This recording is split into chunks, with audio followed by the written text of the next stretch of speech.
कोशिश करती हूँ कि मैं हिजाब का जो मतलब है उसको पूरा करने की कोशिश करूँ। मैं ज्यादा ऐसे टाइट कपड़े या वेस्टर्न वाले।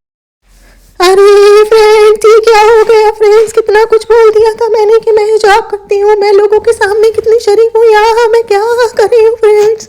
फ्रेंड्स ये सिर्फ व्लॉग में बोलने के लिए था। बाकी हम भाई के दोस्तों के सामने, कृष्णा के सामने, बाकी जितने भी लड़के हैं अपने फनी के नल्ले के दोस्तों के सामने, सबके सामने ऐसे ही घूमते हैं मुंडी अपनी हिला हिला के, और मुंडी के बाल भी दिखा दिखा के।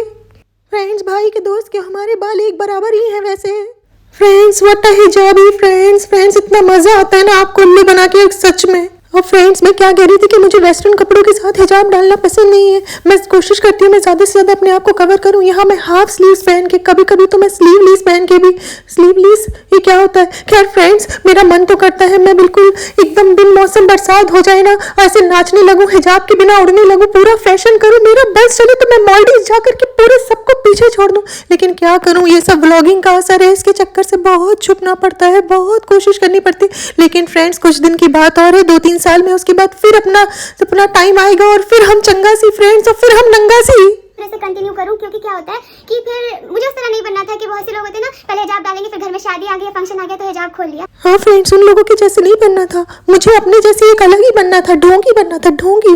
जब शादी आएगी तो सबसे पहले मैं ही हिजाब खोलूंगी, जब किसी और की शादी में जाना होगा तो सबसे पहले मैं ही हिजाब हटाऊंगी। डालू अपने कन्वीनियंस के हिसाब से, मैं अपने आसपास बहुत सारे लोगों को देखती हूँ जब अच्छे कपड़े नहीं पहने होते तो अबाया पहन लेते हैं, और जब अच्छे कपड़े पहने होते हैं तो अबाया हटा देते हैं। तो देख रहे हो फ्रेंड्स अपने आप को महान बनाने के लिए कैसे आप लोगों को गिरा रही हूँ। आप लोगों को व्लॉग दिखा के, मतलब 24 घंटे में 10 मिनट की अच्छाई दिखा करके आप लोगों को गिरा करके ही ऊंचा उठ जाते हैं फ्रेंड्स। और आप लोगों को क्या लगता है कितने शरीफ, कितने महान, कितने रिलीजियस हैं? बताओ, डब्बा हिजाबी बेचारी, जिसके घर में जिसकी ना माँ हिजाबी, ना नानी हिजाबी, ना दादी, ना पूरे खानदान में एक इंसान हिजाबी, उस खानदान की लड़की हिजाबी। कितनी महान लड़की है, कितनी शरीफ और कितनी अच्छी लड़की है। मतलब आपने कहीं ऐसा देखा है फ्रेंड्स, पूरी दुनिया में कहीं ऐसा देखा है कि जिसके साथ पीछे की पुश्तों में और साथ शायद आगे वाली पुश्तों में भी कोई हिजाबी ना हो, लेकिन वो एक मासूम लड़की हिजाबी हो? फ्रेंड्स वो ही मैं हूँ।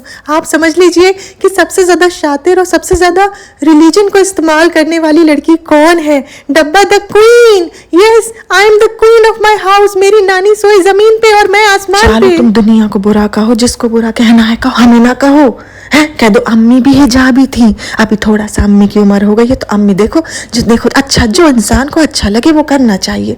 अम्मी का थोड़ा सा सर की जो धर से जो धीरे धीरे हो जाता है अम्मी का, तो चालू देखो हमारे ऊपर ना बोलो, कह दो हमारी अम्मी से सीखा है हमने। जब हमारी अम्मी थी ना जवानी में एकदम, तुम समझ रही हो ना, जब तुम्हारे जैसे बिल्कुल थे, तब हम भी हिजाब करते थे सामने से औरतों के, और जब लड़के आते थे तो खोल देते थे। चालू तुम देखो हिजाब करोगी तो सब तुम्हें शरीफ समझेंगे। देखो हिजाब कर लो और फिर चाहे जो करना है करो। देखो कितनी अच्छी बात, एक तो बहुत अच्छी ट्रिक है। और चालू तुम्हारे जैसे सारी देखा देखी लड़की करने लगी है, हमने बहुतों को देखा है। ऐसे कैमरा ऑन होता है तो ऐसे रुपट्टा लपेट के आ जाती है, हिजाबी बन जाती है, और पीछे से बिल्कुल एकदम टनाटन अम्मी जैसे। देखो टनाटन रहो, तो सामने रहो चाहे पीछे रहो, जो करना है करो। लेकिन ये जो ढोंगी बन के एकदम कमाने का मजा है ना चालू, बहुत ज्यादा कमाई होती है इसमें। अभी तुम हिजाब नहीं करती तो कौन तुम्हें भोला समझता? बताओ, है कोई नहीं समझता, सिर्फ अम्मी जानती है तुम्हारी सच्चाई, और फिर बाकी सब भी जान जाते। तो चालू हिजाब करे रहना, ये चोला ओढ़े रहना। जब तक है ब्लॉगिंग तब तक है पैसा, और पैसा खत्म हो जाएगा तो हम दूसरे से कहेंगे कौन किसका कैसा। तो यही तो हमारे खानदान की सच्चाई है। देखो जब तक जिसके पास पैसा है उसके पास सब घुसे रहते हैं। हमारे घर में इतनी कम जगह है लेकिन सब घुसे रहते हैं, चाहे किचन में सोना पड़े, चाहे जमीन में सोना पड़े, चाहे कहीं पेट के नीचे घुस के सोना पड़े। लेकिन अम्मी को क्या, अम्मी सोती है जियान के साथ एकदम, हमारा बेटा जियान और हमें बस 2 लोगों से प्यार है, और एक ऊपर रहता है हमारा बेटा नानू। लेकिन नानू तो देखो बहू का है जानू, तो हमारे साथ तो सोएगा नहीं, तो इसीलिए हम नान को अपने साथ सुला लेते हैं, और रेजा को मारते हैं से लाख दूर से, बिल्कुल जा वहां पे पड़ी रहे सोफे के पास। हाँ नहीं तो एक बड़ी काम वाली एक छोटी काम वाली, यही तो चाहिए हमें जिंदगी में। अब देखो तुम बड़ी काम वाली को, कभी कभी तुम बड़ी छोटी काम वाली को लेती हो, कभी कभी बड़ी को लेती हो। अम्मी की एक परमानेंट रहने दो, तुम छोटी को परमानेंट कर लो, अम्मी बड़ी को परमानेंट कर ले। लेकिन चालू आजकल तुम ज्यादा काम ले रही हो तो अम्मी को कुछ काम खुद से करना पड़ जा रहा है। देखो चालू हम चाहते हैं कि जिंदगी में अम्मी से ना करवाओ काम, वरना अम्मी तुमको कर देंगी बदनाम, कह देंगी चालू हमारी कोई मदद नहीं करती, और या फिर हमें दे दो कोई के नाम, तो अम्मी नहीं करेंगे तो मैं बदनाम, अम्मी को चाहिए पैसा, नहीं तो कौन किसका कैसा। Hello guys, welcome to Neha Faizi vlogs. तो देखा आपने कैसे लोग अपने आप को प्रिटेंड कर रहे हैं और शरीफ बन रहे हैं और लोगों के सामने मासूम चुन्नी मुन्नी नुन्नी बन के आप लोगों को दिखा रहे हैं कि ये तो बेचारी भोली भाली हिजाबी लड़की है, इसको कुछ नहीं पता, ये सिर्फ दूसरों का अच्छा चाहती है, ये अपने से पहले दूसरों का अच्छा सोचती है। बट गाइस, ऐसा कुछ भी नहीं है, ऐसा कुछ भी नहीं है। देखो, जो इंसान होता है ना, इंसान के अंदर अच्छाई बुराई सब कुछ होती है, कोई भी एंजल टाइप इंसान नहीं है, एंजल टाइप इंसान नहीं है एज पर चालू अपी। तो गाइस, मैं ये बोल रही हूँ कि हर इंसान के अंदर अच्छाई बुराई, गुस्सा, चिड़चिड़ाहट और मतलब अच्छाई बुराई सब कुछ होती है। So nobody is perfect in this world. लेकिन अगर कोई फैमिली, कोई इंसान और कुछ लोग आपको सिर्फ ऐसा बन के दिखा रहे हैं कि वो दुनिया में सबसे शरीफ, सबसे अच्छे, ऐसी कोई ननद नहीं, ऐसी कोई भाभी नहीं, ऐसा कोई बेटा नहीं, ऐसी कोई सास नहीं, तो पूरी फैमिली फ्रॉड है। सब लोग मिलके एक दूसरे को कवर करते हैं और आप लोगों को उल्लू बनाते हैं और आप लोगों को अपने ही रिश्तों पे, विचारों पे डाउट हो जाता है कि यार मेरी भाभी कितनी खराब है, बताओ है वो भाभी कितनी अच्छी है, सर में दुपट्टा डाल के केक बनाती है मेरी भाभी तो देखो यार, अपने यहाँ बुला करके केक खिलाती तक नहीं है, बनाना तो दूर की बात। So this is fraud going on. मैंने एक और फैमिली को एक्सपोज किया है, नेहा आशीष तिवारी और दूसरा उसका जगत भैया, लेकिन पीछे से आपने देखा क्या हो रहा था और कैमरे के सामने क्या हो रहा था व्लॉगिंग में, कोई यकीन ही नहीं कर सकता। सो गाइज, आप लोग समझ रहे हो कि व्लॉगर्स जितने भी हैं सारे के सारे आपको मिलके उल्लू बना रहे हैं और सिर्फ अपना घर चला रहे हैं। सो उस व्लॉगर से ज्यादा रिएक्शन चैनल्स पे और जो पॉडकास्ट आपको दिखा रहे हैं, जो मिमिक्री कर रहे हैं, जो फन क्रिएट कर रहे हैं, उन पे आपको ज्यादा ट्रस्ट करना चाहिए। वो एटलीस्ट आपको कभी ना कभी सच्चाई तो दिखाते हैं, 100% नहीं, लेकिन कभी ना कभी तो आपको उनके थ्रू सच देखने को मिलता है। और ये सारे व्लॉगर्स थोड़े सतर्क रहते हैं कि यार हमारी अब एक एक चीज पकड़ी जा रही है, तो अब हमें इतना ज्यादा छुप के हर चीज करनी है कि पकड़ ना जाए। पहले एकदम खुलेआम बताओ, खुलेआम बिना हिजाब के घूम रहे, लेकिन कौन पकड़ेगा, कौन देखने वाला है? जो मुंह में बोल रहा है बोल दो, लोग जो बोलेंगे उस पर यकीन। गाइस, अगर आपको पूछना हो कि कोई फैमिली कैसी है, कितनी इज्जतदार है, कितनी गैरतमंद है, तो आप उनके आस पड़ोस वालों से पूछ सकते हो। हाँ, मैं मानती हूँ कि आसपास वाले और जो रिलेटिव्स होते हैं वो जलने वाले होते हैं, लेकिन 100 में से 100 तो नहीं होते ना, कुछ तो है ना, बोलेंगे भी, असलियत भी बताएंगे, जो अच्छी फैमिलीज होती है उनके बारे में बताएंगे। लेकिन अगर 100 में से 100 लोग बोले कि भाई ये लईमार हैं, ये भगोड़े हैं, ये फैमिली फ्रॉड है, मतलब पूरी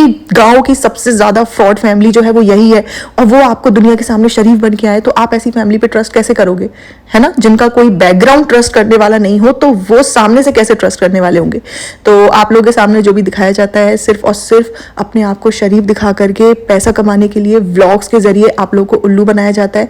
वो रियल लाइफ नहीं है, वो फेक लाइफ है, वहां पे कोई किसी का नहीं है। आप लोग फाइनली जनाब गए थे और मैं भी गई थी शादी में। मैं तो बिल्कुल झोला चाप इतना ज्यादा कैन लगा ली थी कि मैं तो बिल्कुल एन गैन बन गई थी वहां पे जाकर के। और मेरे जो लाचे में, जो मेरे फ्रॉक में जो लचक थी ना गाइस, उसके अंदर 2 लोग भी घुस जाते तो पता नहीं चलता, मतलब इट वाज सो मच घेरा full.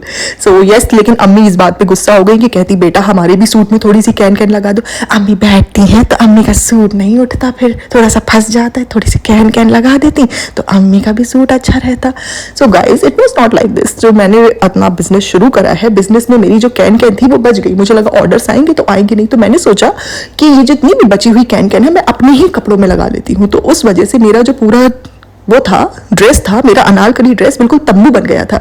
So it was like this, but it was looking so beautiful. अगर मैं इतनी ही अच्छी डिजाइनर हूँ तो मैंने अपनी जो वेबसाइट में लगे हुए सूट हैं और वेडिंग कलेक्शन है वो नहीं पहना, एक अलग से बिल्कुल कस्टमाइज करके बनाया या पता नहीं कहां से ले लिया। लेकिन उसमें जो कैन थी वो तो तमिल भाई ने लगाई थी, क्योंकि वो ओवर द टॉप बहुत ज्यादा लग रही। One more thing guys, people are saying कि मेरा बच्चा पैदा हुआ, मेरा बच्चा 1 साल का भी हो गया, लेकिन मेरे मायके से कोई आता ही नहीं है और मैं बैठ करके सारे रिश्तों का ज्ञान देती रहती हूँ। तो देखो, जिनके रिश्ते अच्छे होते हैं, जो वाकई में अच्छे होते हैं, सेक्युलर होते हैं और सबकी भावनाओं को, फीलिंग्स का ख्याल रखते हैं, तो उनके मायके और ससुराल वाले सब आते हैं जाते हैं। मैं जनाब अपने आप को शाहरुख खान से कंपेयर करते हैं, बट गौरी खान के तो रिश्तेदार मायके वाले अभी तक जाते हैं, मेरे क्यों नहीं आते?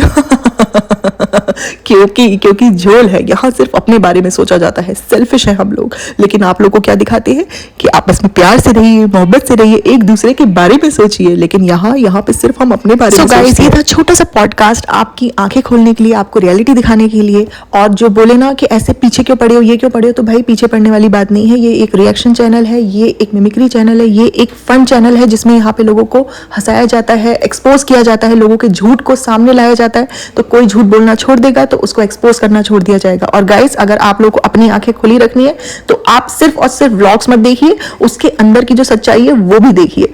So that's it about today's podcast. मैं मिलूंगी आपसे बहुत जल्द, और आपको अगर कोई और पॉडकास्ट चाहिए किसी और टॉपिक पे तो प्लीज कमेंट डाउन बिलो, और मिलते हैं आपसे बहुत जल्द। Bye bye, take care.